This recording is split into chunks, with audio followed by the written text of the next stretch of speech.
Olá,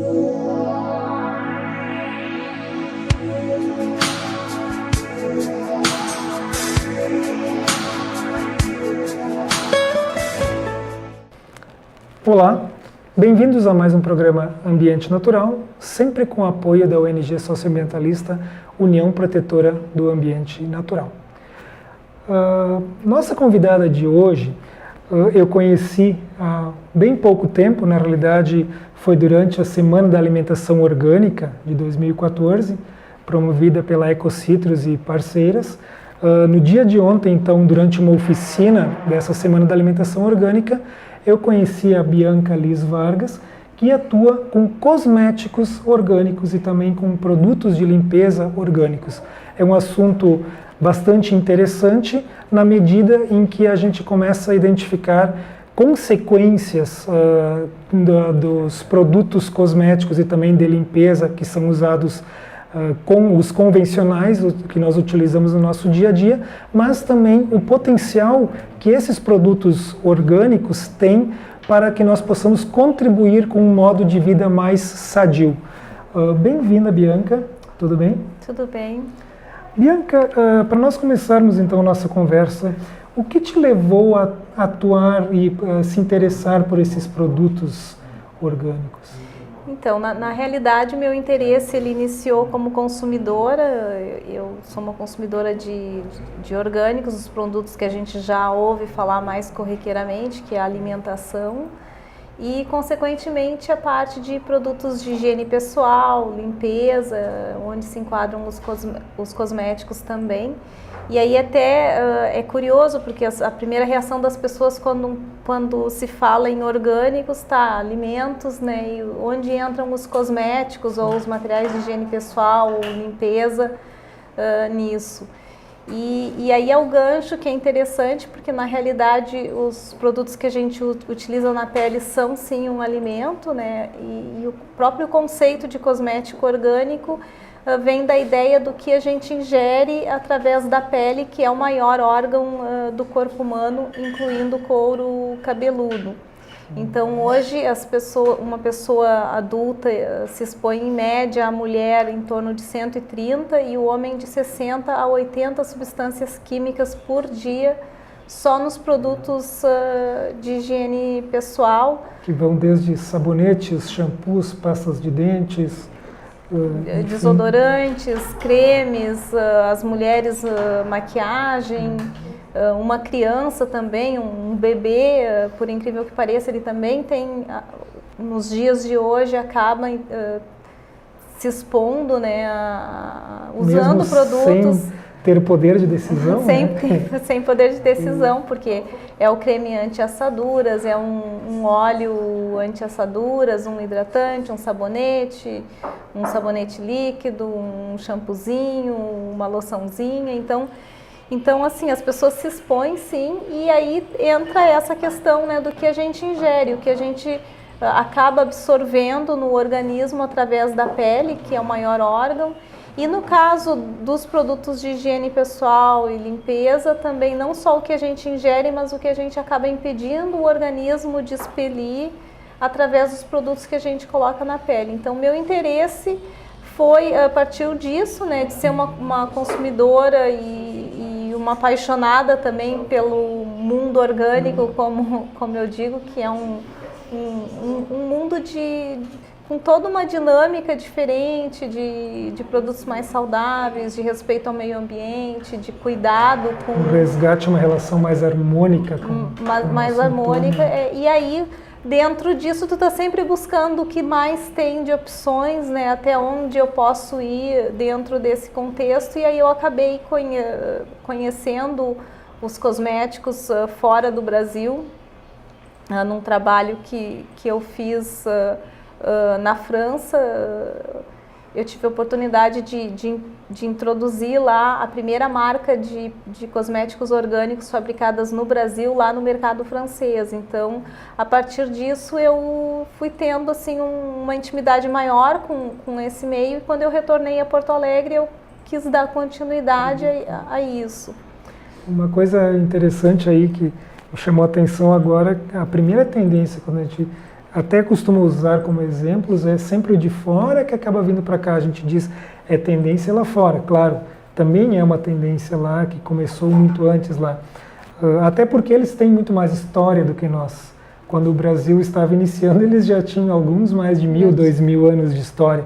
Mas é interessante agora que tu falaste, quando tu foste levar uma marca produzida no Brasil para ser vendida lá fora, ou seja, a demanda de mercado lá, então, talvez hoje é maior do que internamente quanto a essa linha de produtos, né? Sim, na Europa e nos Estados Unidos o mercado de produtos de higiene pessoal, o mercado de orgânicos como um todo, ele já está num estágio à frente do que nós aqui no Brasil e consequentemente nessa área de material de limpeza, higiene pessoal, cosméticos também. Não é mais apenas modismo. Não é um modismo, isso já faz parte, é um modo de vida que cresce a cada dia, né, que está diretamente relacionada com essa questão de preocupação ambiental mesmo, não só a saúde das pessoas, né, a preocupação com a saúde, com a própria saúde, mas com a consequência do que a gente faz através dos produtos que a gente consome para o meio ambiente e para as gerações futuras, né? Então, isso lá já é bastante consolidado. Existe toda uma importância dada a uma valorização, antes do que importância propriamente dita, a produtos da nossa biodiversidade aqui do Brasil, né? Então, dentro desse cenário é que tem esse potencial todo, e a gente aqui tem uma riqueza muito grande nessa área. Então, muitos produtos hoje que são usados como alimentos, eles também têm um uso cosmetológico, exatamente, e tem toda essa relação, né, do que a gente ingere através da pele, os efeitos disso, as consequências disso, tanto diretamente para os usuários, para as pessoas, como no meio ambiente, porque, por incrível que pareça, hoje a gente já tem resultados, por exemplo, os protetores solares que têm substâncias que são potencialmente nocivas, mas não nocivas só para quem está usando. Quando tu usa um protetor solar e tu vai para o mar, tu está levando e deixando aquele resíduo todo próximo à costa que vai interagir com as espécies marinhas que tem ali, tanto vegetais quanto animais e minerais. Então, tem toda uma consequência. Então, assim, é um mundo muito... O trocadilho, aquele... se não biodegradável, ele é biodesagradável. Pois é, então... E tem uma questão, tu falaste de biodiversidade, também é um dos princípios, né? Daqui a pouquinho a gente vai falar sobre isso, quais são os princípios que são levados em consideração quando a gente fala de um produto orgânico, mas entre eles valorizar a produção local, a diversidade, né? Pequenos produtores e não o grande. A gente tem, por exemplo, só se nós falarmos em alimentos que são ingeridos, nós temos, somente de diversidade vegetal, nós temos mais de 10.000 espécies que já fizeram parte da nossa alimentação. Então imagina se nós formos ampliar isso para aquelas que fazem parte, usos medicinais, usos cosméticos. Então nós temos muita variedade, muita diversidade, muito conhecimento em parte perdido e muito conhecimento a ser aprendido ainda. Então também quando a gente escuta falar que não é possível fazer sem usar determinado tipo de produto, não é possível fazer sem usar um derivado animal na formulação, isso não é mais verdade, né? Então quando a gente fala, bom, eu quero fazer diferente, eu quero ser alguém que contribui positivamente para o meu meio, para a sociedade, mas pareço estar muitas vezes limitado quanto às minhas decisões. Eu consigo comprar alguma coisa orgânica, consigo votar conscientemente, enfim, mas eu posso ir além. Eu posso, inclusive, na minha higiene da minha casa, do meu meio, eu posso sim estar usando então produtos que têm uma garantia de estarem sendo amigos do meio ambiente e das pessoas. Sim, com certeza. E, dentro desse conceito de cosmético orgânico, embora os cosméticos ainda não exista uma legislação que regulamente isso mesmo a nível internacional, na Europa já o mercado em si já se organizou, então tu já tem a categoria do que é um cosmético convencional, o que é um cosmético natural e o que é um cosmético orgânico. E eles têm, e o processo todo passa por uma validação por uma certificadora independente que vai atestar e dar garantia para o consumidor de que aquilo que está sendo colocado é realmente aquilo que o produto diz, condiz com a realidade, né? E são a quantidade de produtos, então tu falaste mais de 100 que uma mulher entra em contato diariamente, crianças, tem toda uma série de outros. Muitos desses produtos aparentemente inofensivos, nós podemos estar lendo o nome lá no rótulo, nem fazemos ideia do que vem a ser. Às vezes até temos uma ideia, mas acha-se, digamos, a grosso modo, que eles são inertes ao meio ambiente. Eu lembro que meu avô, que se vivo hoje estivesse, teria quase 100 anos de vida, que ele me comentava que quando ele era novo ele passava chumbo no entorno do chapéu dele para que ele ficasse rígido, que naquela época era moda andar com chapéu rígido. Hoje seria inadmissível qualquer produto que tivesse chumbo.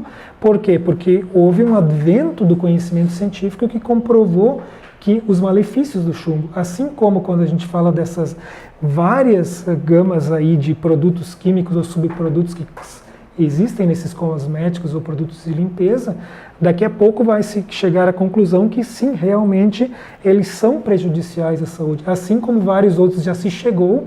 Eu lembro que ontem nós conversávamos produtos que lá fora são proibidos e aqui dentro ainda são comercializados livremente, e não é apenas quando a gente fala, por exemplo, muito comuns agrotóxicos, há vários tipos de agrotóxicos proibidos em vários países e o Brasil ainda os libera, mas também na linha de cosméticos, né? Tu me falavas ontem de alguma coisa nesse sentido. Sim, mas antes até de falar nisso, pegando o que tu está colocando do chumbo, né, que hoje seria inadmissível, mas infelizmente não só é admissível, como ele faz parte. O chumbo é um dos fixadores mais utilizados ainda nos batons que as mulheres passam nos lábios. Quantas sabem disso? Né?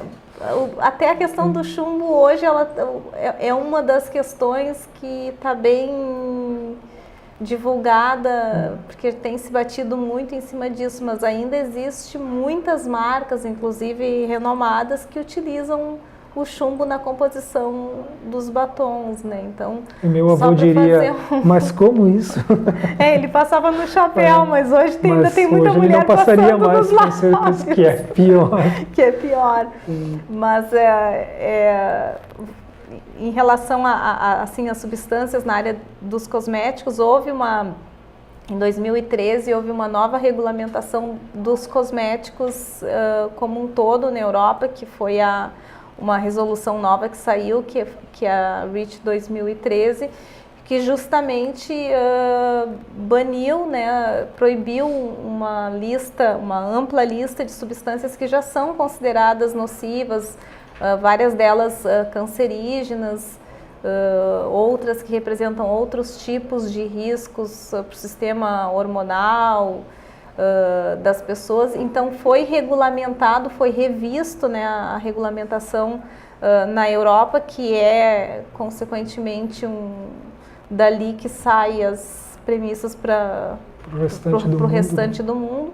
Muitas empresas se alinharam, né, a essa nova regulamentação nos mercados onde a legislação foi revista, basicamente Europa, Estados Unidos e Japão, que também é um mercado importante e que está sempre revendo e reagindo prontamente quando existem mudanças significativas, mas que em outros locais, como aqui no Brasil, Brasil e outros países, onde não houve esse ajuste, as empresas continuam praticando as mesmas marcas e mesmos produtos que lá usam as formulações, porque antigas, né, que não atendem mais a legislação nesses países que já tiveram essa mudança e continuam atuando da mesma forma onde a lei não exige. Quer dizer, tu sabes que um determinado produto tem uma substância que é nociva na composição. Faz mal para o europeu, para o japonês, mas não faz mal para o brasileiro. porque não é obrigado, então tu ainda permanece utilizando aquela substância na composição. Então isso é bastante assim discutível, né? Essa questão da postura que as empresas têm em relação a isso. E por isso que isso acaba abrindo ou até acelerando esse mercado dos cosméticos orgânicos ou das empresas que estão sim dispostas ter a via alternativa e que estão dispostas a onde tu dizer o que tu coloca no produto e o que ele causa faz parte da política da empresa, né? Que é o que acontece na área de cosméticos orgânicos. As empresas justamente elas querem explicar, faz parte do processo como um todo, tu orientar, tu esclarecer, tu conscientizar o consumidor sobre aquilo que ele está usando. Esse é o diferencial delas. Né? Esse é um dos diferenciais. E a grande vantagem. E um aspecto interessante que a gente fala sempre, onde eu posso exercer a minha cidadania, onde eu posso decidir o futuro que eu quero. As compras é um dos principais. Ou seja, é lá que eu decido se eu estou querendo um produto que contribui para uma sociedade mais sustentável ou não. Então, também é uma tendência aqueles que fazem diferente, fazem melhor, daqui a pouco mais terem vantagem natural sobre aquelas que continuam insistindo num modelo que talvez seja, talvez não, com certeza já é ultrapassado, ou seja, do século passado. E para nós fecharmos, Bianca, então, quando um consumidor ele opta, tem a decisão, eu quero sim fazer diferente também nas compras, na definição dos cosméticos que eu vou utilizar, os produtos de limpeza. A gente falava no início de certificações que garantem, que dão garantias. Tu poderias falar de algumas delas para nós? Sim, existem várias diferenças, né, entre um cosmético orgânico para um convencional. As principais dentro desse universo são que um cosmético orgânico ele não pode ter nenhum derivado da indústria petroquímica, ele não utiliza óleos minerais, só óleos vegetais, não pode utilizar fragrâncias sintéticas que também apresentam vários riscos potenciais para o organismo. Só são permitidas fragrâncias naturais a partir de óleos essenciais ou de plantas ou de flores. É proibido o teste em animais num cosmético para ele ser considerado orgânico. E esse tem um selinho específico, sim, né? Que é todas essas características são premissas necessárias para que um cosmético seja orgânico. Porém, além de orgânico, tem já outras ramificações, assim, tanto a nível de cumprimento de exigências, que podem também derivar outras certificações, né? Então, o cosmético orgânico ele já é um cosmético livre de crueldade, que é um dos selos possíveis, né? Um tipo de certificação possível hoje que um produto pode ter, é ele ser livre de teste em animais e ter um selo que é o que comprova, dá garantia para o consumidor quando ele pega o produto, que aquela empresa não fez testes em animais. Então, quando um produto tem um selo de cosmético orgânico, isso já automaticamente ele é um produto que não pode ter sido testado em animais. E para receber essa certificação passa por todo um sistema de auditoria, são certificadores independentes, ou seja, é uma garantia, um atestado de que realmente eu posso quase que comprar de olhos fechados aquilo. Né? Sim, com certeza. Partindo dessas diferenças principais, o cosmético ele é um pouco diferente da alimentação em si, porque não é só tu usar produtos de origem vegetal que tenham sido cultivadas dentro dos princípios de agricultura orgânica, mas também tem todo um protocolo de substâncias que não podem estar presentes na composição, porque não adianta nada tu usar um produto de origem vegetal orgânico e colocar parabeno, que é um conservante sintético, que é considerado cancerígeno hoje, ou ter um chumbo no batom, quer dizer... E esses percentuais, sim, eles podem variar, hoje eles variam de acordo com a certificadora. Então, tu tem certificadoras que são mais rigorosas e outras que são um pouco mais flexíveis em relação a ao percentual de produtos de origem vegetal vindos de agricultura orgânica. E além disso, tu tem também a questão dos processos de transformação, que os produtos são... a forma como eles são fabricados, que também tem todo um protocolo dos processos permitidos que leva em conta não só a alteração que eles vão estar provocando nas substâncias, porque uma substância ela pode ser originalmente inócua, mas algum subproduto passar por algum processo que a transforme de forma que ela passe a representar ou a ter algum tipo de risco. Então isso é levado em consideração também, assim como o impacto no meio ambiente, se determinado tipo de processo de fabricação causa algum dano ou alguma consequência para o meio ambiente que não esteja dentro do que é aceito, né? Ou seja, uma série de garantias.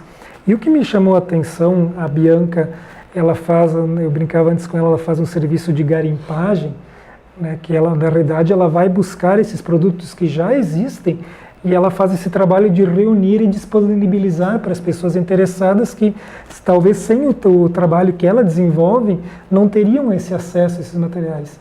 E eu vi lá, existe hoje cosméticos para praticamente ou todas as demandas que se tem, assim como uma série de produtos de limpeza também. Eu lá olhando na gôndola, tudo que eu imaginava existe, ó. Então, isso que é interessante. E para finalizar, agradecendo já a tua participação, Bianca, e já te convidando antecipadamente para nós continuarmos nossa conversa no próximo programa, gostaria que tu deixasses um contato teu para quem se interessou, quiser mais informações sobre isso ali. Então, hoje o trabalho que eu faço um trabalho de divulgação e venda, consequentemente, mas eu digo que a venda é sempre uma consequência, porque a ideia original é fazer essa conscientização nas feiras agroecológicas de Porto Alegre, na feira da José Bonifácio, aos sábados pela manhã, e na feira agroecológica do Menino Deus, que fica na Secretaria da Agricultura, toda quarta-feira à tarde e sábados pela manhã também. Então a gente tem um espaço lá onde a gente apresenta esse conceito novo aqui no Brasil, embora ele já exista há bastante tempo fora, de cosméticos orgânicos. A gente apresenta isso para o público das feiras, que é um público engajado, um público militante, formador de opinião, e consequentemente a gente disponibiliza tudo o que já se encontra de produtos dentro desse conceito aqui no Brasil. E para quem quiser também, a página no Face é Senhorita Orgânica, que é essa figura assim ilustrativa, né, que garimpa e reúne o que a gente já encontra hoje de produtos dentro desse conceito. Ok, muito obrigado e até uma próxima. Até uma próxima.